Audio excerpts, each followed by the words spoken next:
Hello friends, welcome to our YouTube channel. तो friends, इस video में हम देखेंगे statistical machine translation of languages in artificial intelligence. अब स्टैटिस्टिकल मशीन ट्रांसलेशन क्या होता है? ये एक तरीके का मशीन ट्रांसलेशन होता है जो कि स्टैटिस्टिकल मॉडल को यूज़ करता है और एक लैंग्वेज में जो टेक्स्ट है उसको दूसरे में कन्वर्ट करता है। तो ये क्या होता है? ये एक सबफील्ड है एनएलपी का। तो एनएलपी क्या होता है friends? That is natural language processing. अब नेचुरल लैंग्वेज प्रोसेसिंग का ये सबफील्ड होता है जिसमें हम large amounts of bilingual text का मतलब दो लैंग्वेजेस में टेक्स्ट को लेते हैं और उसके थ्रू हम मॉडल बनाते हैं such that it can actively translate and accurately translate between the two languages. अब S M T works by analysing large bilingual corpora. अब बाइलिंगुअल कॉर्पोरा क्या होता है? दो लैंग्वेजेस के बीच में जितने भी कॉर्पस ऑफ वर्ड्स हैं उसको बाइलिंगुअल कॉर्पोरा बोलते हैं और it is use in such parallel text और सेंटेंस अलाइन ट्रांसलेशन पेयर्स। ये हमारा पैरेलल टेक्स्ट में यूज होता है और सेंटेंस अलाइन ट्रांसलेशन पेयर्स में यूज होता है to identify the patterns and relationship between words and phrases in different languages.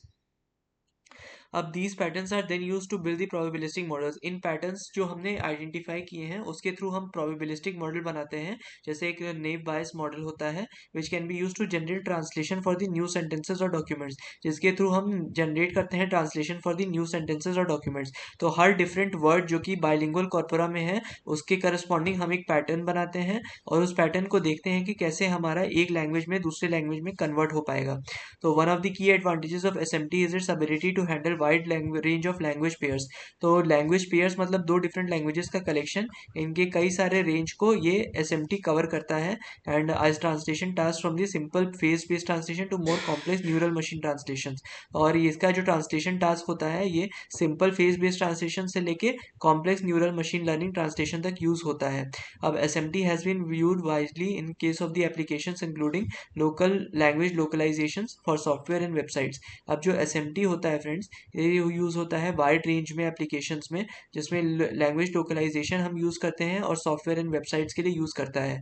Content translation for multilingual websites, अगर मल्टीपल लैंग्वेजेस में वेबसाइट है तो कंटेंट ट्रांसलेशन में यूज़ होता है। और cross border communication for businesses and operation, तो इससे हमारा जो भी बिजनेसेस और ऑर्गेनाइजेशन के बीच में कम्युनिकेशन होता है उसको भी ये इन्वॉल्व करता है।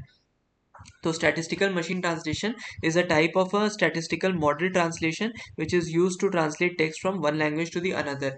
ये जैसे हमने पहले देखा कि it is a subfield of NLP और ये लार्ज बाइलिंगुअल टेक्स्ट को एक लैंग्वेज से दूसरे लैंग्वेज में कन्वर्ट करता है। अब एसएमटी वर्क कैसे करता है? Because it analyses large bilingual corpora. Bilingual corpora मतलब दो लैंग्वेजेस के बीच में जो भी कॉर्पस ऑफ वर्ड्स हैं, एक टेक्स्ट को दूसरे टेक्स्ट में दूसरे लैंग्वेज में कन्वर्ट करने का एंड देन सेंटेंसेस को दूसरे लैंग्वेज में कन्वर्ट करने का यूज करता है। Then these patterns are then use to build probabilistic models. इन पैटर्न्स को यूज करके हम एक प्रोबेबिलिस्टिक मॉडल बनाते हैं जिसके थ्रू हम ट्रांसलेशन करते हैं फॉर न्यू सेंटेंसेस। अब एक की एडवांटेज एसएमटी का जो है, because it supports large language pairs, तो ये बाकी सारे जो भी हमारे ट्रांसलेशन होते हैं एक लैंग्वेज से दूसरे लैंग्वेज में उसमें यूजफुल होता है। अब SMT has a range of wide range of applications including language localisation. SMT में wide range of application use होता है इंक्लूडिंग लोकल लैंग्वेज लोकलाइजेशन, जो कि सॉफ्टवेयर और वेबसाइट्स के लिए होता है।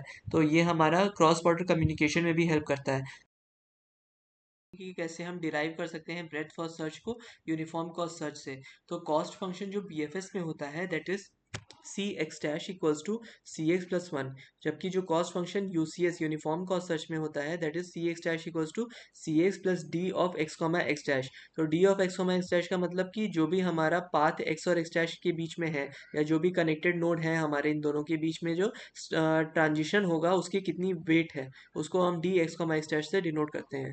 अब C X zero equals to one in B F S and UCS, दोनों बी एफ एस और यूसीएस में जो इनिशियल स्टेट होगी जिससे हम इनिशियल स्टेट में पहुंच सकते हैं that will be having the cost of one. If we make the transition cost from node X to X dash equals to one then UCS equals to C X dash equals to one plus C X. अगर हम transition cost consider करें कि node X से X dash के बीच में उसका cost one है, तो हम क्या फाइंड करेंगे कि यूसीएस की जो वैल्यू होगी that is C X dash plus equal to one plus C X. So from 1 and 4 we can conclude that BFS is derived from the UCS by making the transition cost as 1. So special case जो है वो BFS is the special case of the UCS. तो एक बार फिर से friends देख लेते हैं deriving B F S from U C S. जो कॉस्ट फंक्शन होता है हमारा बी एफ एस में that is C X dash equals to C X plus one. जो कॉस्ट फंक्शन होता है हमारा यू सी एस में that is C X dash equals to C X plus D of X comma X dash. अगर C X zero equals to one है B F S और U C S में, अगर हम transition cost consider करें X से X dash के बीच में वन, तो U C S will also भी equal to one plus C X that is equivalent to the breadth first search. तो 1 और 4 से हम ये कंक्लूड कर सकते हैं कि B F S is derived from U C S by making the transition cost as 1, and therefore BFS is the special case of UCS। तो होपफुली फ्रेंड्स आपको ये वीडियो समझ में आई होगी। इसमें हमने देखा कि कैसे हम डिराइव कर सकते हैं BFS फ्रॉम UCS। और अगर आपको वीडियो अच्छी लगी हो then please like to this video and please subscribe to my channel. And ऐसे ही हमारा मोटिवेशन बनाए रखिए ताकि हम और अच्छे कंटेंट के साथ उपस्थित हो पाएँ। Until next time, thanks all and bye.